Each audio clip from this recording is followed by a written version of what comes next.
નમસ્કાર, કેમ છો વિદ્યાર્થી મિત્રો? કેરિયર ડિજિટલ પ્લેટફોર્મ પર તમારા બધાનું સ્વાગત છે. અને આજે આપણે ગણિતની અંદર શીખીશું સંખ્યાના પ્રકારમાં સમય સંખ્યા કોને કહેવાય અને અસમય સંખ્યા કોને કહેવાય. તો મિત્રો, પ્રથમ વિડીયોમાં જે છે આપણે જોયું હતું કે પ્રથમ વિડીયોમાં સંખ્યાના પ્રકાર જે છે એ બે ભાગમાં વેચાય, જેમાં એકને આપણે કહેવામાં આવે વાસ્તવિક સંખ્યા અને બીજાને કહેવામાં આવે અવાસ્તવિક સંખ્યા. અને વાસ્તવિક સંખ્યાની વ્યાખ્યામાં પણ મેં તમને કીધું હતું કે જ્યાં સમય અને અસમય સંખ્યાનો સમાવેશ થાય તો એને આપણે શું કહેશું? વાસ્તવિક સંખ્યા. તો આ ભાગમાં આપણે એ શીખવાનું છે કે સમય સંખ્યા કોને કહેશું અને અસમય સંખ્યા કોને કહેશું. તો થોડું આપણે રિવાઇઝ કરી લઈએ.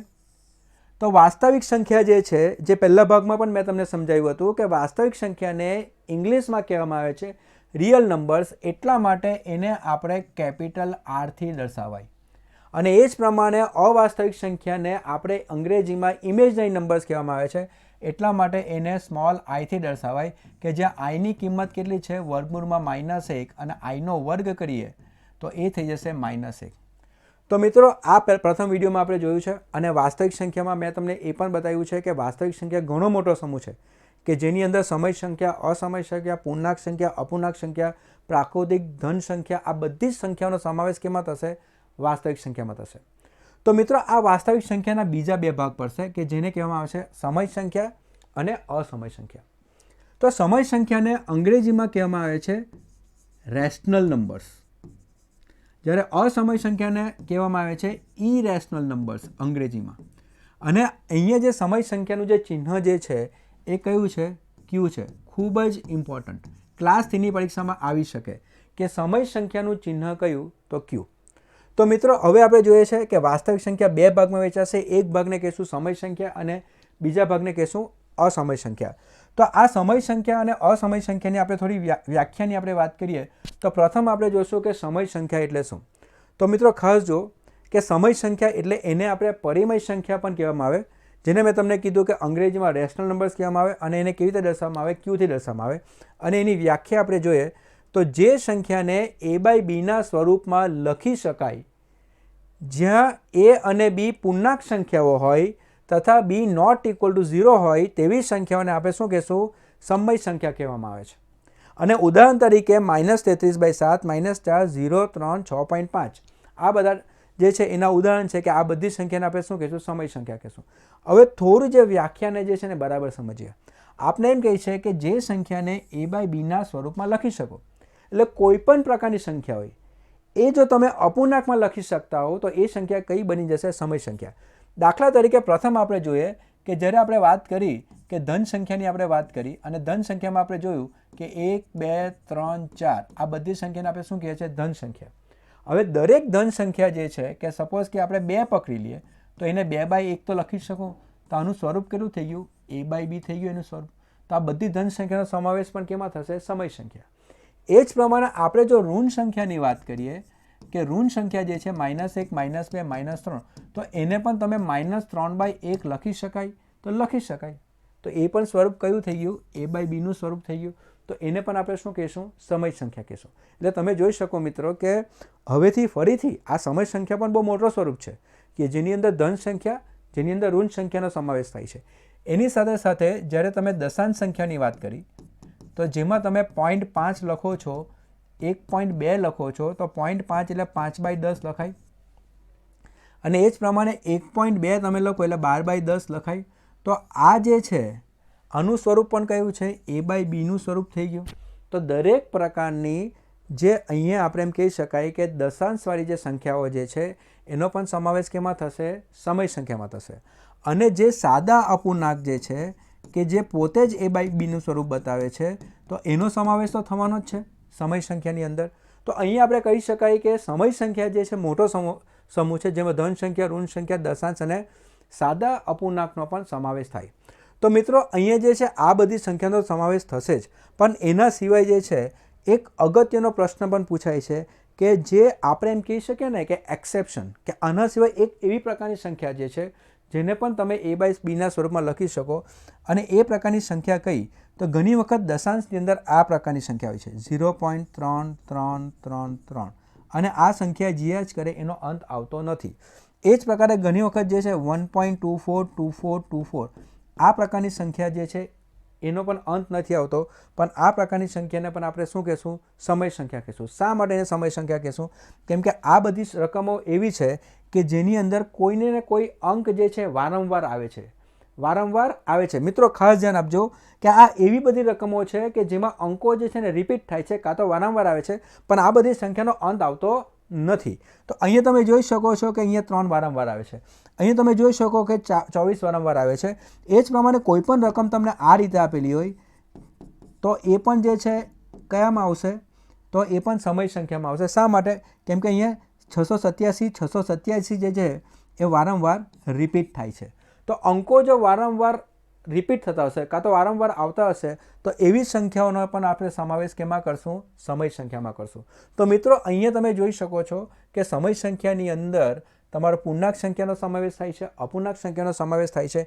એના સિવાય દશાંશની અંદર એવી રકમનો પણ સમાવેશ થાય છે કે જ્યાં અંકો વારંવાર રિપીટ થતા હોય. તો આવી બધી સંખ્યાઓને આપણે શું કહેશું? સમય સંખ્યા કહેશું. ખૂબ જ મોટો સમૂહ છે, એના પણ આપણે પછીથી જોશું કે ભાગ કેવી રીતે પડશે.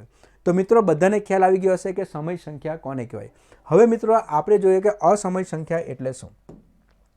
તો અસમય સંખ્યાની આપણે વાત કરીએ તો અસમય સંખ્યા જે છે કે એવી સંખ્યાઓ કે જેને તમે a બાય બીના સ્વરૂપમાં ન લખી શકાય, અને જ્યાં a અને b એવી સંખ્યાઓ હશે કે જ્યાં b નોટ ઇક્વલ ટુ 0 હશે, તો એવી સંખ્યાને આપણે શું કહેશું? અસમય સંખ્યા કહેશું. તો મિત્રો અહીંયા જે છે અસમય સંખ્યાની વ્યાખ્યા જે છે કે એવી સંખ્યાઓ કે જેને તમે a બાય બીના સ્વરૂપમાં લખી શકવાના નથી. અને એ તો નિયમ આપણે ખબર જ છે કે બીની કિંમત આપણે કોઈ પણ પરિસ્થિતિમાં 0 નહીં લઈ શકાય, કેમ કે આ તો ઇન્ફાઇનાઇટ થઈ જાય.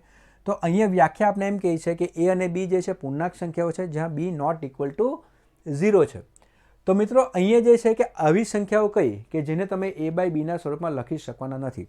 તો અહીંયા જે છે ઉદાહરણ તરીકે તમારે 3 ઉદાહરણ યાદ રાખવાના, અને ખૂબ જ ઇમ્પોર્ટન્ટ છે. જો તમે આ 3 ઉદાહરણ યાદ રાખો તો ત્યાંથી જ તમારો પ્રશ્ન આવે. એટલે ખાસ કરીને અત્યાર સુધીની પરીક્ષામાં મેં જોયું છે કે અગાઉની બધી જ પરીક્ષામાં જે છે જે હું 3 ઉદાહરણ લખાવીશ એમાંથી જ પ્રશ્ન આવે છે. પહેલો ઉદાહરણ એ છે કે એવી કઈ સંખ્યાઓ કે જેને તમે a બાય બીના સ્વરૂપમાં લખી શકતા નથી. તો અહીંયા જે છે એ સંખ્યાઓ કઈ કઈ? તો આપણે સંખ્યાઓ જે છે 0.587329219219... એવી સંખ્યાઓ જે દશાંશમાં આવશે કે જેનો અંત આવતો નથી. તમે એક સંખ્યાને બીજી સંખ્યા સાથે ભાગાકાર કરો પણ રકમ એવી બની જાય કે જેનો અંત નથી આવતો, એ રકમ જયા જ કરશે. અને આની અંદર ખાસ આપણે એ પણ ધ્યાનમાં રાખવાનું કે આમાં કોઈ પણ અંક વારંવાર રિપીટ થતો નથી. ખાસ ધ્યાન રાખજો મિત્રો કે જ્યારે તમે આવી કઈ સંખ્યા લખો, આના પછીની સંખ્યા કઈ આવશે એ અલગ જ આવશે, ને અહીંયા કોઈ પણ પેટર્ન નથી બનતી, કોઈ પણ અંક વારંવાર રિપીટ નથી થતા, કોઈ પણ નંબર આના પછી આવી શકે અને આ સંખ્યાનો અંત નથી આવતો. તો આવી બધી સંખ્યાને તમે a બાય બીના સ્વરૂપમાં લખી શકવાના નથી. તો આ સંખ્યાનો સમાવેશ કેમાં થશે? અસમય સંખ્યામાં સમાવેશ થશે. એ જ પ્રમાણે કોઈ સંખ્યા આ રીતે હોય કે 2.839467. તો આ પ્રકારની સંખ્યા કે જેની પછાડી જેનો અંત નથી આવતો, જ્યાં પછાડી તમને ડોટ ડોટ આપેલો છે, પ્લસ કે બીજું શું ચેક કરવું કે અંકો વારંવાર રિપીટ નથી થતા. કેમ કે અંકો જો વારંવાર રિપીટ થશે તો મેં આગલા ભાગમાં તમને કીધું કે એ બની જશે સમય સંખ્યા. પણ અહીંયા કોઈ પણ અંકો જે છે રિપીટ નથી થતા, દર વખતે કંઈક નવો જ અંક આવે છે. તો આવી બધી સંખ્યાઓને આપણે કહેશું અસમય સંખ્યા. તો પહેલું ઉદાહરણ આ છે. બીજો ઉદાહરણ કે એવી સંખ્યાઓ કે જેનો વર્ગમૂળ કે ઘનમૂળ નીકળતો નથી. એટલે એવી સંખ્યાઓ કે જેનો વર્ગમૂળ પણ નહીં નીકળે અને એવી સંખ્યાઓ કે જેનો ઘનમૂળ પણ નહીં નીકળે. દાખલા તરીકે વર્ગમૂળમાં 2. આ વર્ગમૂળમાં 2 કોઈનો વર્ગ છે નથી, અને 2 પૂર્ણ વર્ગ સંખ્યા પણ નથી. એ જ પ્રમાણે વર્ગમૂળમાં 3, એ જ પ્રમાણે વર્ગમૂળમાં 4. કેમ કે વર્ગમૂળની અંદર એવી રકમ છે કે જે કોઈ પણ પૂર્ણ વર્ગ સંખ્યા નથી અને એનો વર્ગમૂળ આપણે કરી શકતા નથી. તો આવી સંખ્યાને આપણે શું કહેશું? ફરીથી અસમય સંખ્યા કહેશું. તો આની અંદર તમે ઘનમૂળ પણ લઈ શકો, પણ અંદરની રકમ એવી હોવી જોઈએ કે જે પૂર્ણ ઘન સંખ્યા હોવી જોઈએ નહીં. દાખલા તરીકે તમને આ રીતે આપ્યું હશે કે વર્ગમૂળમાં 9. હવે વર્ગમૂળમાં 9 સમય સંખ્યા કે અસમય સંખ્યા? તો આ ખરેખર કઈ સંખ્યા છે? સમય સંખ્યા છે. કારણ કે 9 જે છે એ પૂર્ણ વર્ગ સંખ્યા છે. એટલે 9 એટલે તમે 3નો વર્ગ લખી શકો, અને વર્ગ અને વર્ગમૂળ નીકળી જતા તમને જવાબ કેટલો મળશે? 3. અને 3 જો જવાબ મળશે તો એ કઈ સંખ્યા થઈ ગઈ? સમય સંખ્યા. તો મિત્રો આપણે ખાસ એ ધ્યાન રાખવાનું છે કે વર્ગમૂળ અને ઘનમૂળ જે રકમ પૂર્ણ વર્ગ નથી કાં તો જે રકમ પૂર્ણ ગણ નથી એનો જો વર્ગમૂળ અને ઘનમૂળ આપ્યો હશે તો એવી સંખ્યાનો સમાવેશ કેમાં થશે? અસમય સંખ્યામાં થશે. તો બીજું ઉદાહરણ તમારે આ યાદ રાખવાનું કે વર્ગમૂળ કાં તો ઘનમૂળ આપ્યું હશે પણ એની અંદરની રકમ એવી હશે કે જે પૂર્ણ વર્ગ નથી કાં તો પૂર્ણ ગણ નથી, તો એવી સંખ્યાનો સમાવેશ કેમાં થશે? અસમય સંખ્યામાં થશે. અને લાસ્ટ અને મોસ્ટ ઇમ્પોર્ટન્ટ પ્રશ્ન જે છે જે અહીંયાથી આવે છે કે જે સિમ્બોલ ફોર્મમાં આવે કે જેની કોઈને કોઈ એપ્રોક્સિમેટ વેલ્યુ આપણે લેતા હશો, તો અહીંયા જે છે કે પાઈ કયા પ્રકારની સંખ્યા છે? ઘણી વખત આ પ્રશ્ન પરીક્ષામાં આવ્યો છે.